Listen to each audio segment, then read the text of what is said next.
warahmatullahi wabarakatuh. Di sini saya kedatangan tamu spesial yang bernama siapa, Mas? Nama saya Dono Muhammad Irfan. Oke, di sini sih saya mau coba sharing-sharing aja mengenai COVID-19 atau COVID-19 sama rekan saya.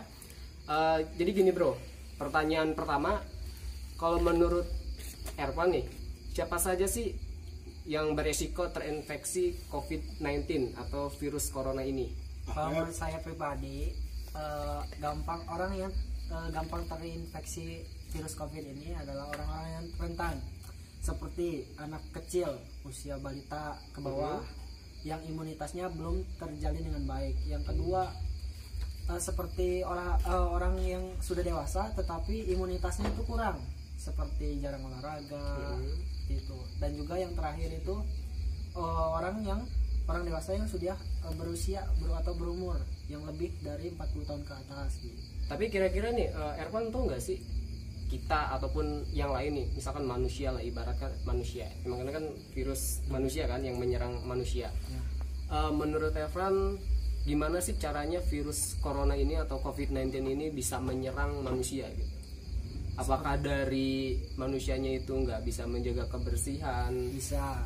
Ataukah apalah gitu? Menurut pendapat Irfan gimana? Kalau menurut saya pribadi, karena virus ini menyerang dari pernapasannya, bisa masuk hidung, rongga hidung, terus juga mata. Yang intinya dari cairan. Ya sebenarnya kita juga harus social distancing. Betul ya. Kita juga harusnya jaga jarak gitu, benar kan? Oke, pertanyaan selanjutnya. Itu kan tadi pertama dari manusia. Apakah pendapat Irfan atau menurut Irfan hewan, misalkan hewan bisa nggak sih menyebabkan atau menularkan yang namanya virus ini, virus corona COVID-19 ke manusia gitu? Kalau menurut saya pribadi, karena banyak di berita juga belum ada penelitian tentang hal tersebut dari hewan bisa menginfeksi manusia, dan menurut saya pribadi tidak ada masalah.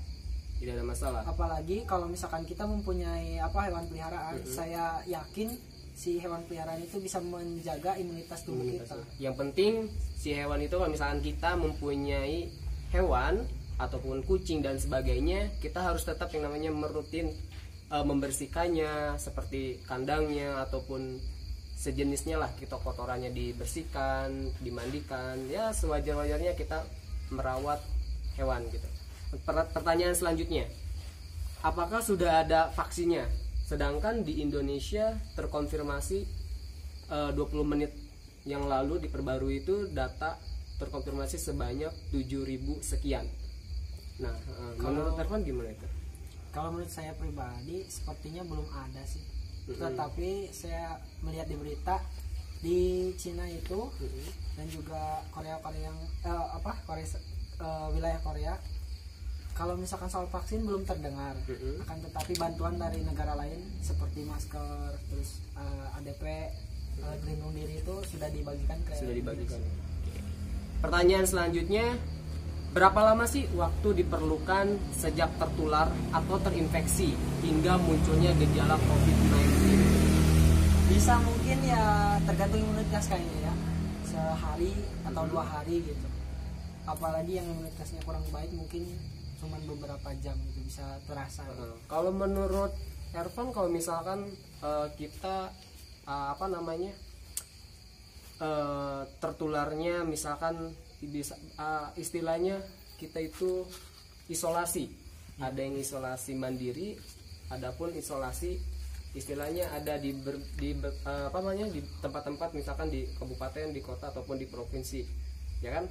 Nah, apakah dengan isolasi selama 14 hari itu bisa mengurangi jumlahnya resiko penularan atau seperti apa menurut Irfan pendapatnya? Kalau menurut saya ya itu sudah bagus. Emang langkah pemerintah itu kan sudah diteliti oleh para ilmuwan, para dokter yang memang ahli di bidang tersebut. Jadi mungkin menurut saya lebih baik di rumah saja. Di rumah saja ya. Hashtag di rumah saja. Ya, selanjutnya, apakah saya harus selalu menggunakan masker ataupun Irfan ataupun untuk teman-teman semuanya nih yang menonton channel Cecep Supriyadi ini, apakah kita kan misalkan sehat nih, amin ya, kita pasti ingin yang namanya sehat ataupun terhindar yang namanya dari virus corona. Apakah kita harus menggunakan masker pepergian kemanapun atau gimana sesuai perintah dari pemerintah atau gimana? Kalau menurut saya aturan itu dibuat bukan untuk dilanggar tapi ditaati. Emang kalau misalkan pemerintah sudah membicarakan hal tersebut dan juga memberikan kebijakan tersebut, menurut saya itu harus dilakukan. Harus dilakukan ya. Tapi mohon maaf kalau misalkan sekarang saya nggak bisa pakai masker gitu. Nah, untuk Ervan sendiri, apakah Ervan itu merasa khawatir dengan adanya wabah virus corona ini atau COVID-19 ini? Khawatir emang ada, tetapi hati-hati itu lebih baik. Hati-hati itu lebih baik ya. Jadi untuk teman-teman semua, khawatir itu baik juga, tapi lebih baik kita harus lebih hati-hati lagi. Yaitu yang paling penting, kita harus tetap yang namanya menjaga pola kebersihan, selalu mencuci tangan, terus kita juga harus menghindari yang namanya interaksi terhadap sesama manusia ataupun hewan sesuai jarak yang pemerintah sarankan. Oke, pertanyaan selanjutnya, kalau menurut Ervan, gejala-gejala COVID-19 itu biasanya timbulnya itu dari apa gitu? Seperti telah diberitakan ya, seperti ada yang diberita, ya suhu tubuh dicek apakah panas. Itu soalnya kenapa?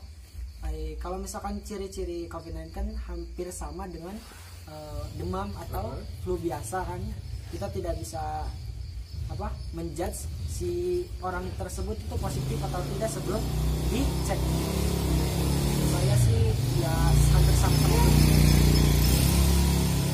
Tapi kalau misalkan saya pernah dengar gitu, ataupun dari dokter dan sebagainya, kalau misalkan gejala gitu bisa yang namanya dari sesak napas, itu ciri khasnya dibanding dengan flu biasa. Kalau di flu biasa kan tidak ada sesak atau gitu.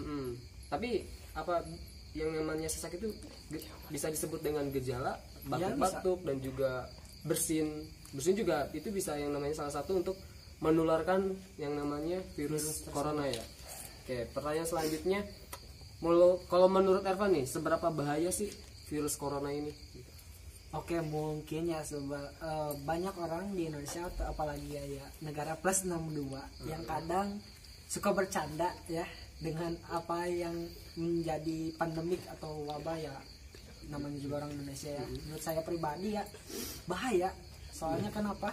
Kalau kita mungkin positif tapi kita nggak positif dalam artian gini, nggak ada tanda-tandanya gitu ya, tapi kita bisa menularkan. Yang jadi bahaya tuh kita positif, kita nggak tahu kita positif, tapi kita menularkan ke anggota keluarga kita sendiri. Oke, mungkin itu ya pertanyaan dari saya selaku pembawa acaranya. Nah, kesimpulannya dari pembahasan yang tadi disampaikan pendapat oleh Ervan, kesimpulannya itu yang pertama, gimana sih kita terhindar dari yang namanya virus corona.